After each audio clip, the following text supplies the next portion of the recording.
Welcome to the Perfect Life Awakening Show, hosted by Royce Morales. Royce has been a transformational facilitator, teaching groundbreaking, spiritually based courses for more than 4 decades. She is the author of 3 books about her teachings. Join Royce as she takes you on a journey into how to live your best life and find your true purpose through discovering the origins of subconscious, disempowering notions and releasing them. She talks with experts and inspiring people just like you who learned to trust their intuitive inner wisdom, which led to life-changing shifts. Today, her guests live an empowered existence and are helping change the world to a higher consciousness place based on truth and love. You deserve to awaken to, align with, and embody your true self and live a life filled with love. Transform yourself from triggered to empowered and create your perfect life. Here is your host, Royce Morales. Hello, welcome to my show. I'm so excited, as always, to bring you an amazing guest today. The title is Creativity is a Superpower, but I want to just talk a little bit about the fact that this is not going to be a show about art per se. It's really about the creative process, what it can do to awaken you to yourself and really help release some of those long held beliefs that aren't true or feeling stuck in the past or whatever. So as a former artist and art major and gallery owner, I learned more about myself when I would do art than maybe even anything else in my life. But usually I found myself feeling drawn to be creative when I was sad or like some guy dumped me in college and, all my creativity would come out. But I wasn't able to be mindful of it. I just would do it. But that's the difference that my guest has developed. And it's kind of a mindful process of really looking at yourself and seeing what's coming up and understanding what's going on inside. And it's quite an amazing process, and I can't wait for her to explain it. But I also wanted to mention in terms of, art, basically we're taught pretty young in life that art is a talent that you're born with, and artists learn techniques, and artists, have some kind of magical power or whatever. They're special people. But I think everybody on some level is an artist. And I think that's what my guest today is going to bring out for people, that it's not about creating this masterpiece. It's about using art as a tool. It's using it as a mindfulness tool. So without further ado, I want to introduce Devorah Brinckerhoff. And I said it right. Yay.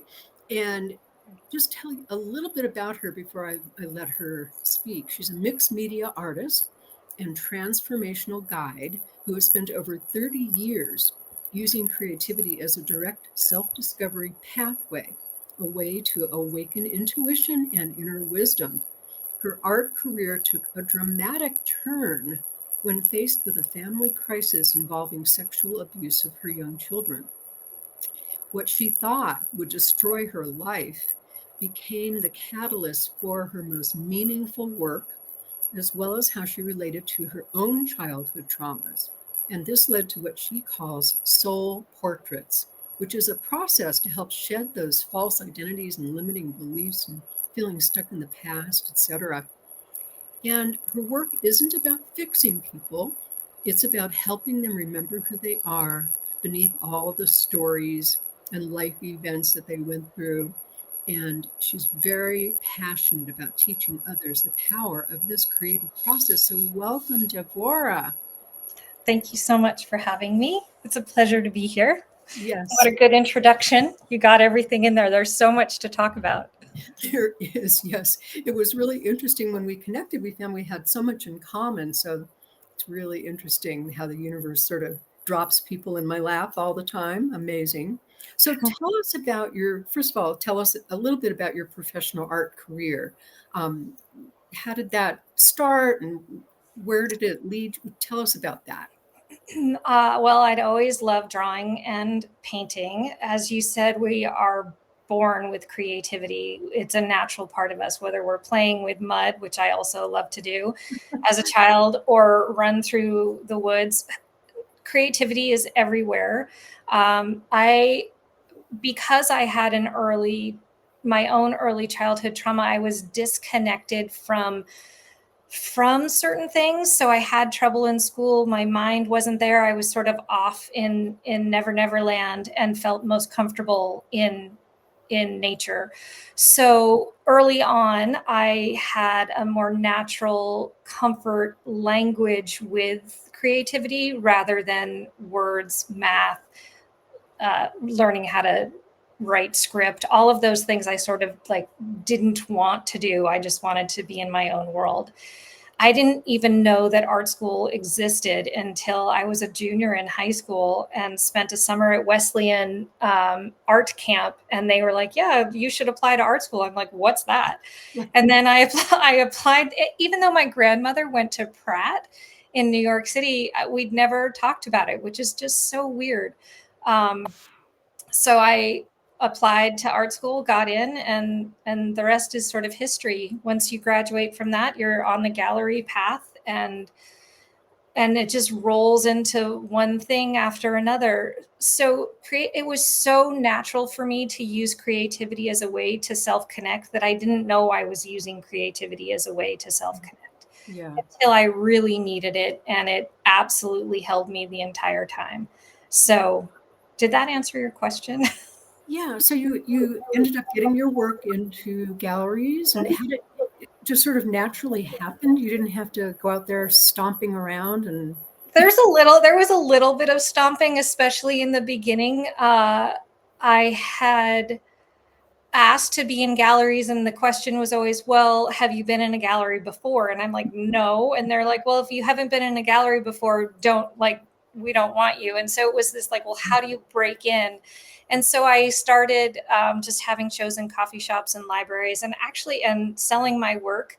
And then when you go back and you're like, well, I haven't been in a gallery, but I have sold all this work and people are interested here, here, and here, then the galleries take notice, or at least that was true for me in my case. You're a gallery owner, so it's a weird bend, like how to get into that whole scene. Yeah. And then, being in the galleries they're great. I had wonderful relationships with the people that I worked with. I think I really enjoyed openings. I really enjoyed meeting the people who resonated with my work. Of course, right? Like that's super fun. And then when you're more boots on the ground, and I started opening my studios to the public, and it was very energizing. I loved meeting people from all over. It was more of a conversation about how art made people feel. It wasn't as much about selling or art as a commodity. It was really about connection and noticing what people ended up talking about when they were in my studio. It was much deeper conversation than when I was in a gallery or at an opening.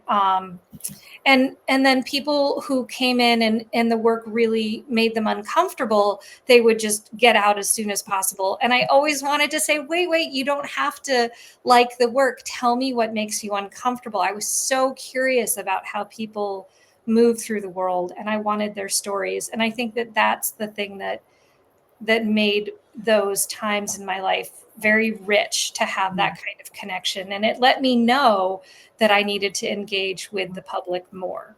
And at first, I'm such a hermit, so it was a little confusing for me. I'm like, but wait, this is so scary, but I love it. So yeah, that's great. Well, just a comment about galleries. I can't imagine saying to somebody, well, we can't have your work because it hasn't been anywhere before. That just blows my mind. I would never think that. I'm so glad, Royce, because what a ridiculous thing to say. It's like, it's right. You're just going in circles. So yeah. Well, awesome. So you say that you struggled with dyslexia and low self-esteem, and you were an introvert. Tell us how art maybe helped you out of that in some way, or what did art do for you? Well, I think it gave me first of all, it was something I was good at. And so, like you said, when people start to get that reflection, oh, you're so good at this. Oh, I wish I could do that. And you're right. Earlier when we were talking about it, anybody can. Creativity is one thing. If you're wanting to enhance your skills or increase your skills, it's practice. Like anything else, it's practice. One of my kids was asked me, Mama, take me down to the studio. I really want to learn how to draw. I'd been teaching people how to draw on my own for a while.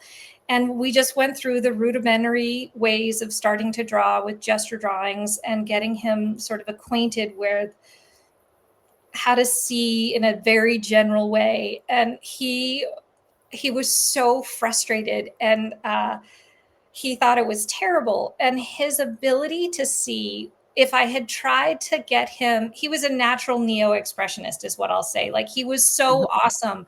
But if I tried to like rein him in and make him be accurate, it would have been a nightmare. And so to really flow with where you are, that's where the fun is. That's where the connection comes in. And those things help people move through their own emotional tapestry. And that's that's where the value is. Whether you're receiving artwork and it makes you feel a certain thing, you're still connecting to yourself. If you're creating, whether you're writing or cooking or gardening or drawing, you're connecting to yourself. So that is self connection, but it's subtle. And I think in our world today, we miss it. We don't pay attention to what's happening in the moment and how we feel in the moment. And so artwork for me, or creating work, which I had done my entire life, was like a constant release valve. And if I hadn't I was diagnosed with cancer in 2020. I'm like, if I hadn't had that, I would have been dead so much earlier. So I just think that it acts as this way to just allow us to move through any of the life's bumps. And then when life really throws you a curveball, it absolutely held me. So when we were talking before, I probably told you the story of being a gallery owner for 21 years, and people would walk in and they would look at something that was abstract or whatever, and they'd go, I could do that. My pat, very sweet answer with a smile was, but you didn't do that. So I think that people just don't get it, that art isn't about looking at pretty still lifes. It isn't. I mean, sure, it's nice. It can be, right? Yeah, it can be. But when something has a reaction for you, there's some reason, Yeah.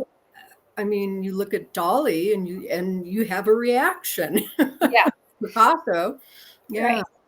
Right. And that's what it's about, and it's important. And with that mindfulness that I was talking about before, with being able to look at something and go, oh, wow, that triggered me. And what is that about for me? And, why am I hating this painting? And why am I judging this artist for doing drops on a canvas?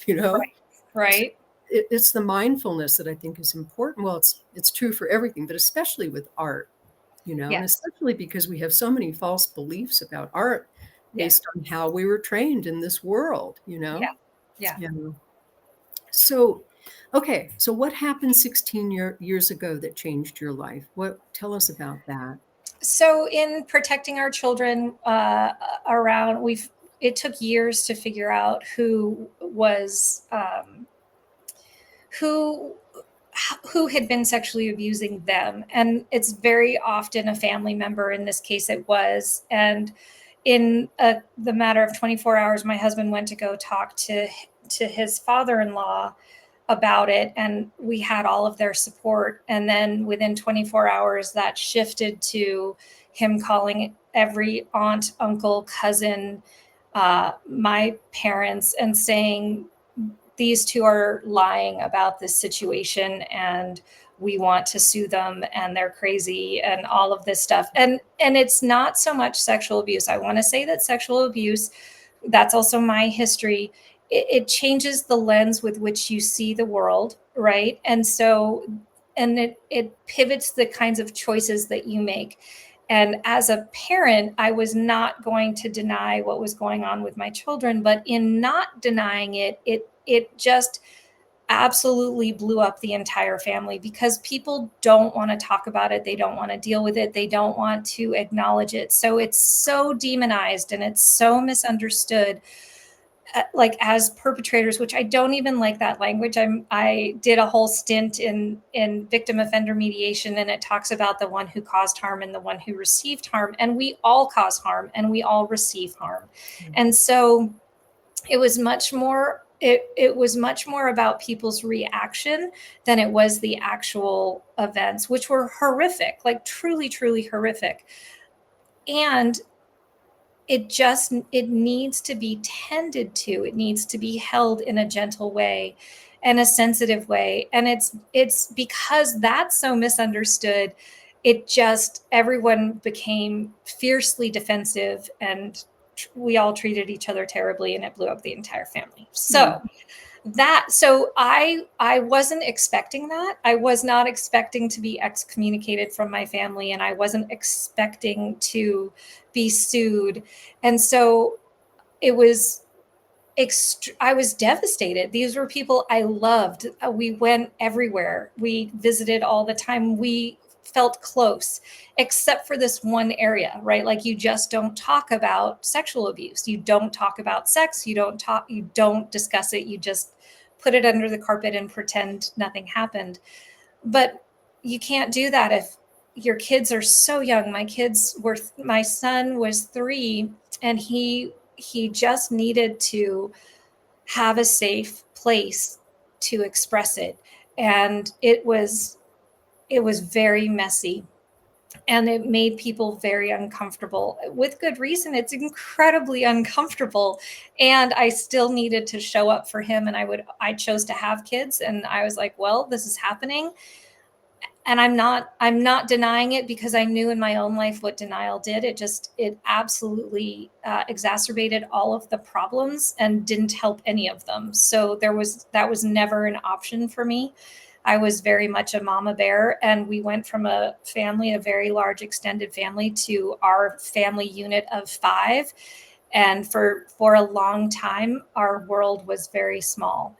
And that is when I started painting in a very intentional way, and with a lot of awareness. And so when I was devastated, how do I have this like lovely card from my mother, and also legal papers where they're suing me for grandparent rights, and they live like they were never disallowed from seeing our children ever. And so it was just their discomfort, their pain around what I had suggested was true, which is understandable. And so, but we couldn't talk about it. So here I was, ripping up these cards and these legal papers and other notes and gluing them down to my canvas as a foundation. I let my materials tell the story for me, because I couldn't. Like, in any way, I would blame them. I would be ridiculously defensive. I would be irrational,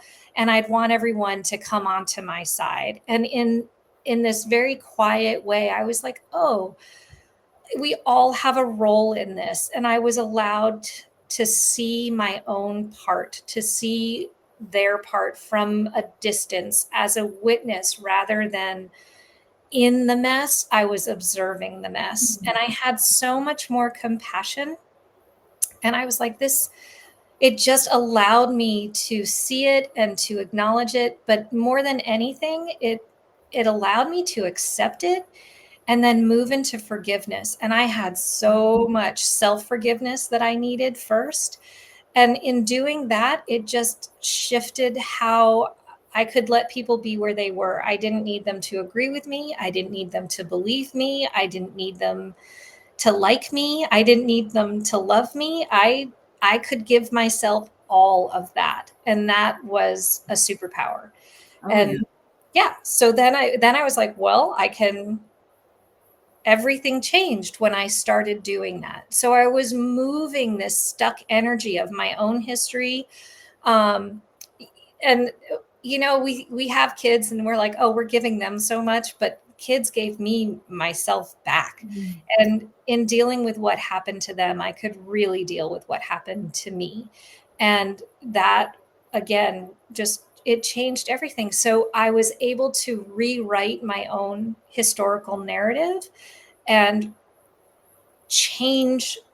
it changed who I was at a fundamental energetic level. And so when people are stuck over something, whether it's divorce or their child's suicide or the death of a spouse or domestic violence or trafficking or war, like I'm working with people who have these incredibly powerful stories that impacted them in such a significant way that they have been living under that experience rather than from this place of the truth of who they really are. It's extremely powerful. Wow. Yeah, there's a lot there. Yeah. I mean, that's what you've described is reaching higher consciousness about something, reaching the point where you understand that you had a part in this, you're forgiving yourself, you're forgiving them, you're moving on from it, letting it go, seeing the perfection or the value in it. I mean, these are things that can take people lifetimes to do. Yeah. You did it through art. It's Yes. just amazing. Wow. Well, and I really want to say that if I tried to get conscious of it, if I was like, oh, I'm reaching higher consciousness or this is enlightenment, I would have taken myself off Right. the path. And Yeah. instead I was just with it. And it was so Yeah. much about being with what was happening inside my body.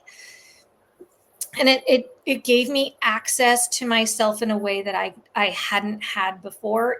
I mean, I had, but I didn't know it. And so it was this pairing of wow. And again, even when I was ripping things up, when I first started ripping things up, I was so hurt. It wasn't like, let's rip this up, I'm so powerful. I was like, I can't take this anymore. I can't live with this sense of such being so misunderstood by the people I loved, feeling like such a victim. And feeling like a victim, I needed to recognize how I was keeping myself a victim. And you can get stuck in these places very easily and just perpetuate them. And the ripping it up, I felt like I noticed this. It's a very subtle thing, but it does it for you. It is not your mind. It is a somatic issue in your body, and your body's like, oh, thank you, you're finally acknowledging what's been here for decades. And in an afternoon it just dissolves, and so it feels like magic. And people, it's a hard thing to understand intellectually because it's so somatic. Wow. So yes, creativity is a superpower. It's a superpower. And it does it. And so people come to me and they're like, well, I can't draw. I'm like, great. That's wonderful. You don't have to draw. Or I don't know how to paint. I'm like, wonderful. Can you rip something up? Can you glue? It's basic kindergarten skills. Anybody can do this. And people are like, well, I don't want something ugly. And I'm like, it has nothing to do with what it looks like. It is all about the process. It is not about the product. Yeah. So it's interesting.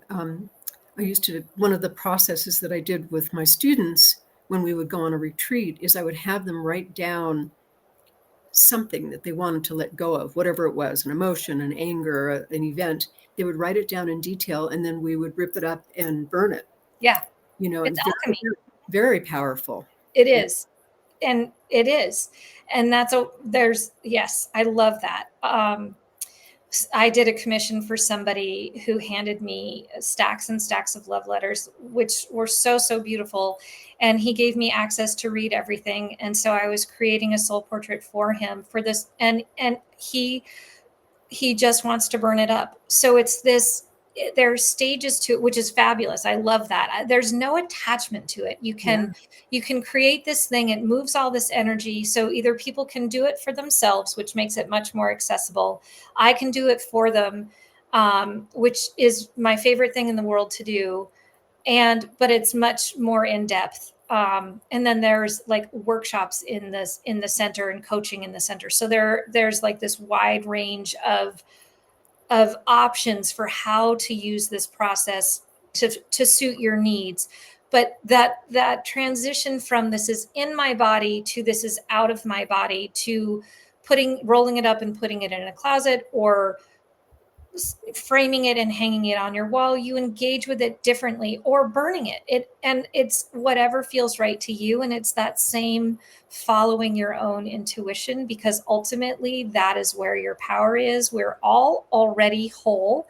It's all of our experiences where we get confused and think that that's who we are.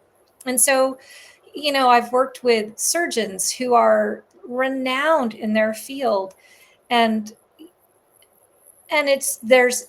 so they have all of this success, but there's this emptiness, and it's because they're not living from this place of internal knowing, of internal connection. It's, I am a surgeon, everyone respects me and loves me, and it's all external. And so how do we really reconnect with our own power? And it isn't what we do, right? It's not about how other people see us. It's how we see ourselves.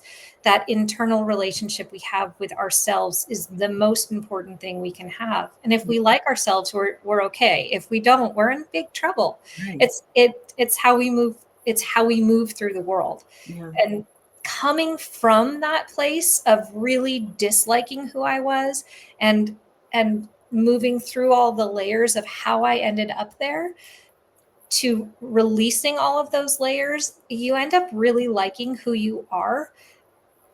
And you just feel like no one can touch that because they can't. Yeah. So question, back to what you were saying about doing these pieces for people. Mm-hmm. Is it the same sense of release to actually do this for them versus having them do it for themselves? It's, again, people, and we do a series of calls ahead of time that find out if this is where you are, like what's the best fit for you. And so, if you can't touch it, so the things that people have understandably, a really hard time touching is the domestic violence, human trafficking, war, any war experience, and suicide. So having survived suicide. So I've worked with war veterans who cannot touch the harm that they have caused. And so having to revisit their own materials is too painful. So when I'm doing that for them, I can see it through the lens of love. And because that's all I have, is that they were following instructions that would put other people in prison, and they have gotten awards for killing well. And it's so confusing to feel so stuck and lost and devastated by the actions of taking a human life. And so even when people, I'm going down a tangent, because there are people who have taken human life in our country in ways that our system would punish. And it's so incredibly punishing and doesn't help. And so I love working with people in correctional facilities, because it gives everyone an option for that self-forgiveness, to look at how they've gotten to where they are. So whatever that is, if people are having a hard time touching that part of their path, then it's sort of healing by proxy that I do for them.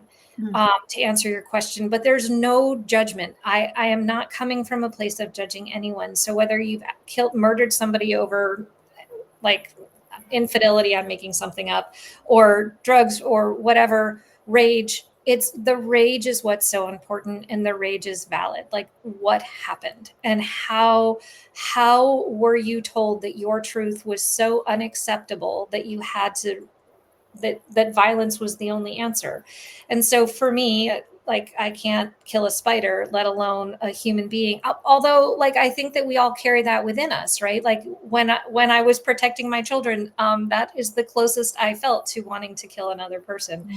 And so I think we're all capable of that. And I'm not, I could never be in a position to judge anyone else. So when somebody is I can't imagine having somebody I love kill themselves. So it makes a lot of sense to me that material would be very difficult to do themselves, because there's so much self-blame involved in that it's hard to touch. And so instead of touching it, it just sits there. It stays in your body. It stays in the closet. It stays in the boxes of letters, uh, in the material and the energy, the paraphernalia of how we end up where we are. Does that make sense? It's a little tricky to talk about. Yeah, yeah. And I can see that it would be a release, even though they're not physically creating it.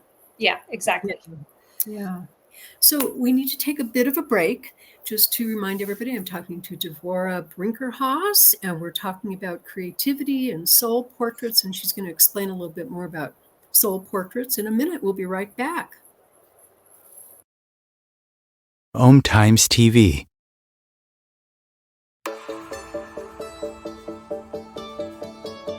Do you crave joy but feel stuck? Do you go through life feeling constantly triggered and frustrated? Fear is likely the culprit, and subconscious fear is likely sabotaging you. Perfect Life Awakening is a time-tested, spiritually based approach to inner transformation created by Royce Morales. For over 40 years, she has helped people get to the origins of subconscious fears and ultimately help them find their true purpose and a life full of joy. Sign up for Perfect Life Awakening today at roycemorales.com. You deserve to go from triggered to empowered, shifting your life with Perfect Life Awakening.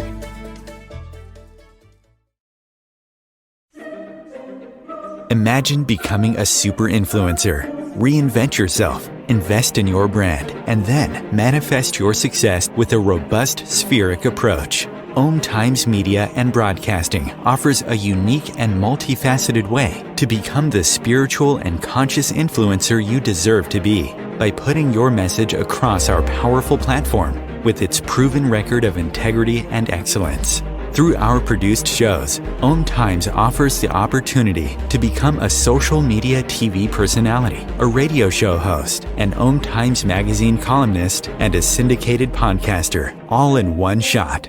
By live streaming your show on Om Times TV and broadcasting it across the extensive Om Times radio and TV networks, you become more than a host. You become an ambassador and a force for positive change. Om Times. Open yourself to the possibilities.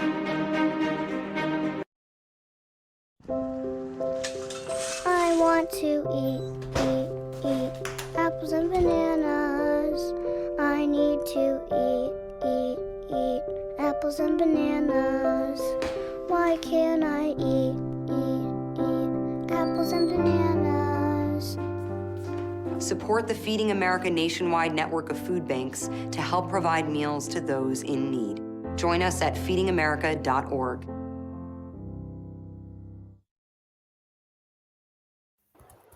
Welcome back. I am talking with Devorah Brinckerhoff, and we're talking about not only creativity being a superpower, but creativity being a way to awaken and be mindful and forgive and to get in touch with your intuition, which is something I wanted to ask you about. And by the way, I forgot to mention, if you guys are watching this live, feel free to send over any comments or questions, and we will get them and hopefully answer them.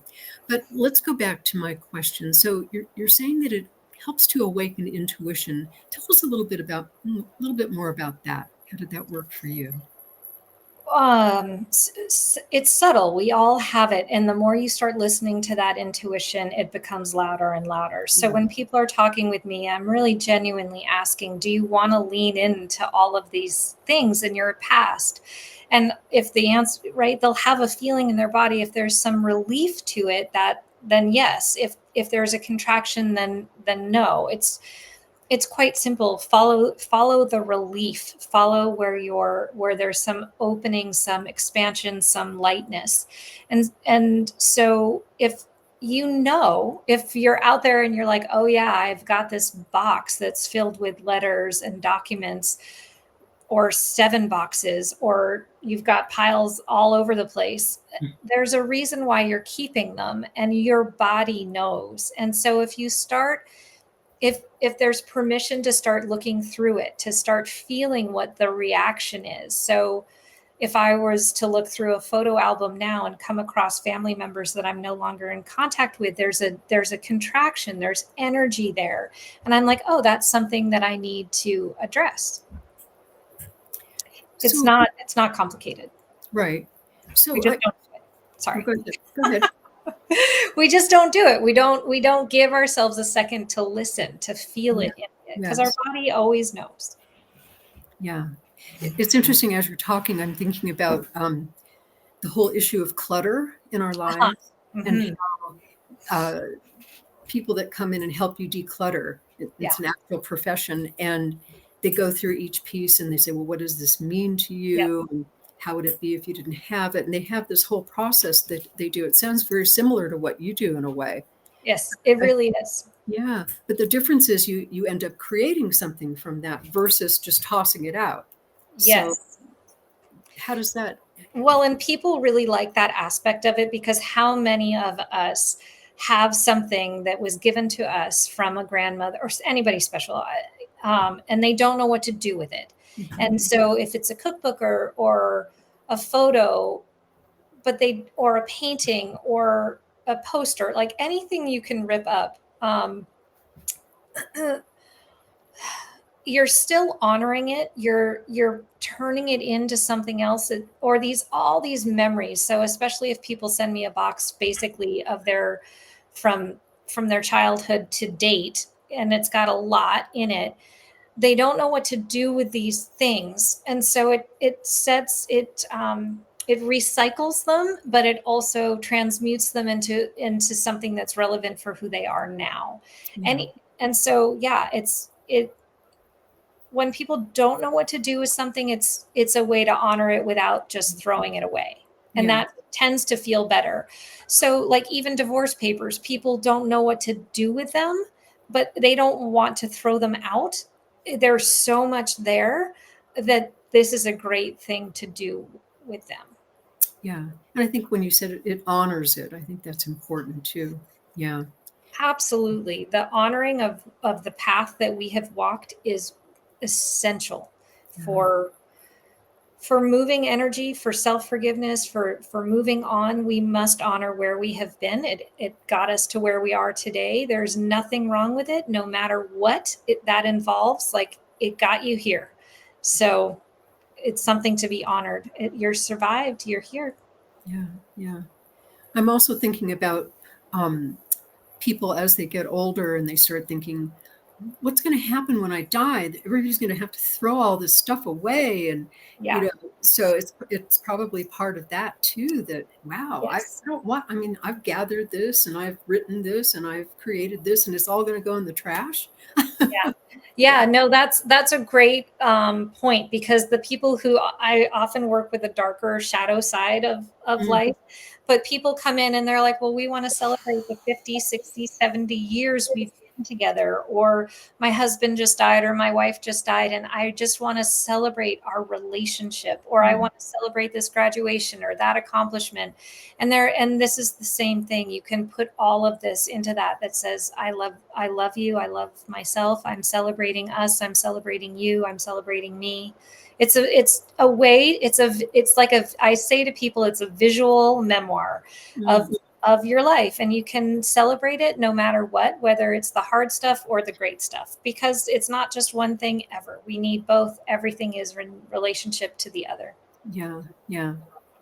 So tell us, you told me earlier that you have a little exercise that you do to help people to create these soul portraits, or to help yourself create them. Tell us a little bit about that exercise. So people can do a lot of different exercises, and all of them are meant to get you out of your thinking mind and into your heart space. So one of them is a blind contour drawing. And that one I don't think is on social media. I usually do it to help people start in a workshop. just something to do, but it's a drawing where you do not look at the paper. You look at yourself either on your phone or in a mirror. You put a pencil or pen down, and in one continuous line, without looking at the paper or lifting your pencil up from the paper, you draw yourself. And you take 30 seconds to do it. And so it's really quick and really fun. They're called blind contour drawings, and they're usually end up, well, I'm not going to spoil what they look like. If you're not familiar with them, that's the fun part. And I love to ask people, well, what if this is how everybody saw you and you walked around as this version of yourself? What would that feel like? And people usually just think it's pretty funny. And then I ask them to rip it up. And almost everyone doesn't want to rip up their drawing. And I'm like, we get so attached to things very, very quickly. And we get attached to our identities very, very quickly. Like I'm a mom, I'm a doctor, I'm a whatever the I am is. We're very attached to those labels. And it's a way to disrupt those identities, because we're actually none of those things. And not to demonize those identities, not to demonize our ego. We all have one. And it's the full acceptance of every part of ourselves that these creative exercises are practicing. We're just practicing the tool of that self-acceptance, whatever it is. And pausing to do something that's creative. So that's one exercise that's a lot of fun and pretty easy. I think what you said is so important, that we're so attached to our identity and what we believe it is and what it looks like. And, I'm a spiritual teacher, and, I try to get people to understand that this body is just, something we're kind of walking around in like a car, Yeah. It's our navigator. Yeah. Yeah, we are in this thing, and it's not who we are, but it's so hard to get people to really experience that. So this sounds like a way that you get people to do that. That's wonderful. Yeah. Well, and it's connected to that intuition that we were talking about earlier. It's so like that heart space is your intuition. And I want people, I think, just like you, to come down into your heart. It's the currency of the future, in my opinion. It's the way to address all of this how we've become so polarized, and it's complete, and there's so much fear and there's so much blame, and none of it gets us to our heart. It keeps us in fear. And so if we can come down and recognize that we're all here, we're all the same, we have exactly the same fundamental struggles of not feeling worthy, not feeling like we're enough, not feeling like we belong, feeling like we've somehow devalued, or we don't have as much value as this other person because they have whatever, more money, more success, more fame. None of it matters. So who are we if it's external, right? If you didn't have that, how would you feel? And so when we lose everything, we're faced with, well, none of it actually was who I am. And so in loss, you really find that you never were the things you thought you had. So does that make, I don't think I said that very well. I think it gets so confusing. So when people get fired, or they've lost all their money, or they're no longer in Hollywood, or whatever the thing is, it wasn't who they were to begin with. And so when we recognize that, there's so much more freedom, and life can get much more rich. So I love what you do and how you help people remember that they're not who they think they are.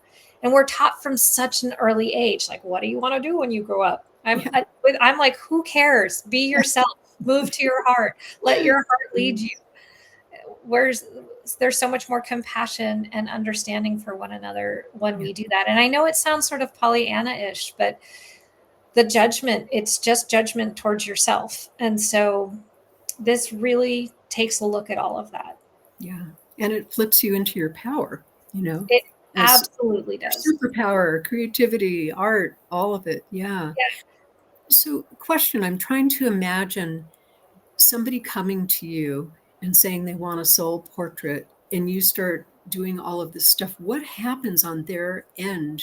Do they express emotions? Do they go through fear? Do they relive trauma? What actually goes on their end usually?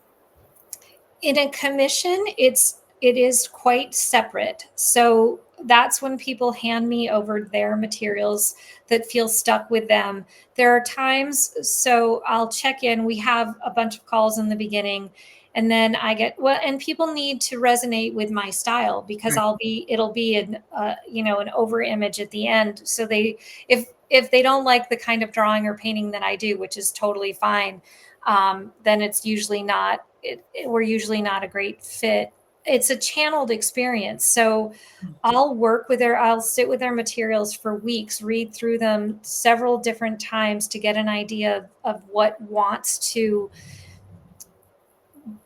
be honored, what's definitely going in the piece, what's a little less essential, and what's more on the periphery. Usually everything ends up being in the portrait because they sent it to me or gave it to me. And we'll meet in the middle for where are you now? Like, what are the words?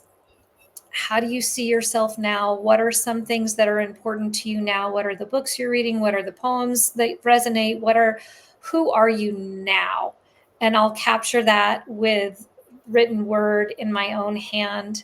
And then I'll sit with it and see what images. I get flooded with images. And over the course of weeks, they'll come down, they'll shrink until there are 10 that keep circling, and then 3 that keep circling. And then when I get in front of the piece again, I'll let which one come through and stay. And then I'll work with that. And it's sort of a dance from that point forward. And then there's the big reveal. And it's always like a little nerve wracking because I don't even know what's going to happen. And I'm just a conduit. I'm just letting it be whatever it is. And people really need to trust me for that process. And then they have a piece of artwork, and I have never had one person who hasn't loved it. And it's been very emotional for them.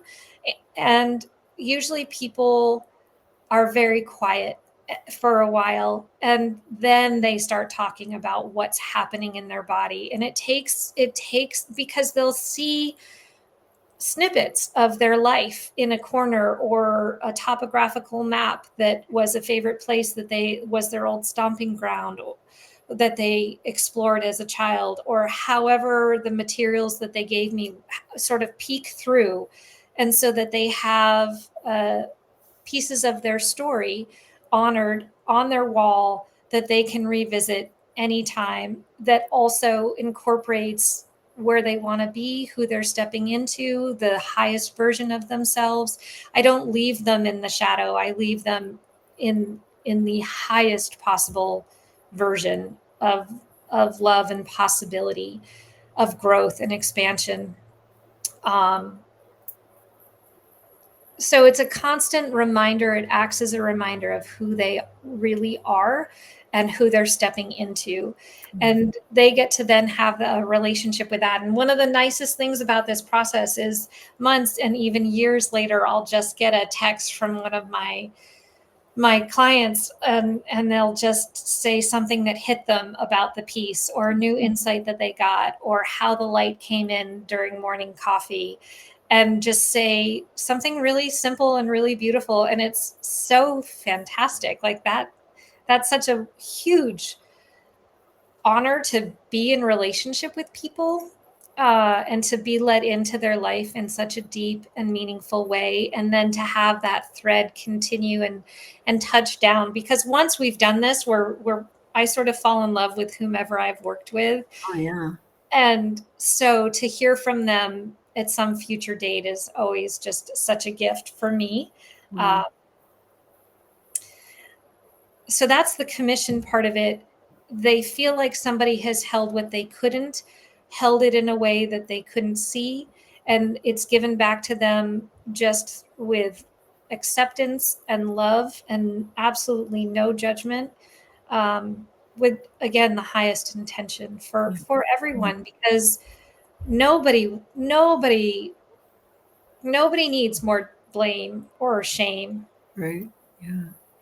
Um, So it's people don't expect that they're going to get this pretty little picture from you. They know No. it's deeper. Yeah. So what about if they are the ones that are creating their work of art? How does that work in terms of them expressing and being emotional, and you work with them directly also? Yeah. So I do online workshops and I also do in-person workshops. I'm outside of Portland now in Oregon, and I love both. The online workshops are great because people have the privacy of their own space. So the person next to them can't uh, like smell any of the products that they're using in their portrait, because people use all kinds of things. I like one person came into a workshop, a live workshop, and she brought nail polish and she made her whole portrait in nail polish. And it was very, very stinky. And it was very, very, very powerful. It was a domestic violence situation where her ex boyfriend at the time insisted that she match her nail polish to the 1950s era outfit that he picked out. And so she had to clean off yesterday's polish and reapply fingernails and toes, today's polish on repeat. That was just one of the many like things. And she came into the workshop almost a year to date after he had tried to kill her. And so it was an incredibly powerful piece. And on it, all in nail polish, she poured out nail polish, sort of Jackson Pollock style. And at the end, she wrote "Trust Your Gut" on the in nail polish. And so it gives me chills every time I talk about her story, where she just owned it, right? She moved into it. He was in jail, she was safe, and there's all this energy around nail polish. And what does it mean to be in relationship, and but it was very smelly. So there were people who struggled with that. People, when they're doing this process for themselves, usually it's grief, is strong and it comes up. And whether it's a miscarriage or stillborn twins or a divorce or any of the things that are typical for where we get stuck in our lives, there's a lot of emotion. And often people will come over and ask me to talk with them, which I'm very happy to do, and just hold space for you can witness yourself, because I am not the guru. I am just there to help hold that space and walk them through any questions that they have and encourage them, because they've already survived whatever it is that happened that has broken their heart. And so really it is about, you can do this. You can feel your feelings. It's okay. You've already been feeling them. In fact, they've been leading you quietly behind the scenes for years. And if you can pause in this moment and feel the loss, it's not nearly as scary as we anticipate it will be. It's the anticipation. We think it's Pandora's box. It's not. It's been there all along. It's just giving it a little breathing room. The parts in you that feel, I don't quite know what to say, just unacceptable. And when we're with that, we're going to feel emotional, but it's actually such a relief. And people feel genuinely proud of themselves because they've sat with something they didn't think they could handle. And then they're like, oh, that was nothing. I'm like, I know. It's so much worse when you don't do it. So it's so powerful, and people are so brave. But we get so afraid of things we don't need to be afraid of. Yes. I know. I try to convince my new students of that. It's like, yeah, it's going to be work. Yes, we're going to be digging. Yes. And that's a challenge, but the results are definitely worth it. And it's just emotions. It's just fear. Right. So, yeah. So tell us how to reach you. And we have like 2 minutes. So give us your little information. You can reach me on Instagram, Facebook, TikTok. Is that it? Oh, and a website, soulportrait.art. And anybody can DM me anytime if they have questions about any part of this process, whether it's a workshop or creative coaching. I do that too. Or a commission, basically those three things. Oh, and I offer prints because people like those as well. Wow.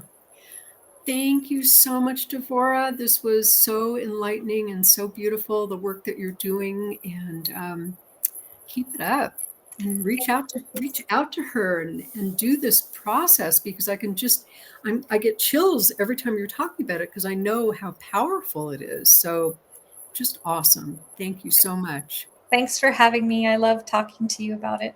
Oh, good. Good. So Yeah. keep up the good work, and I'll see everybody next Wednesday, same time, same bat channel, as they say. Deserve to be who you are. Absolutely.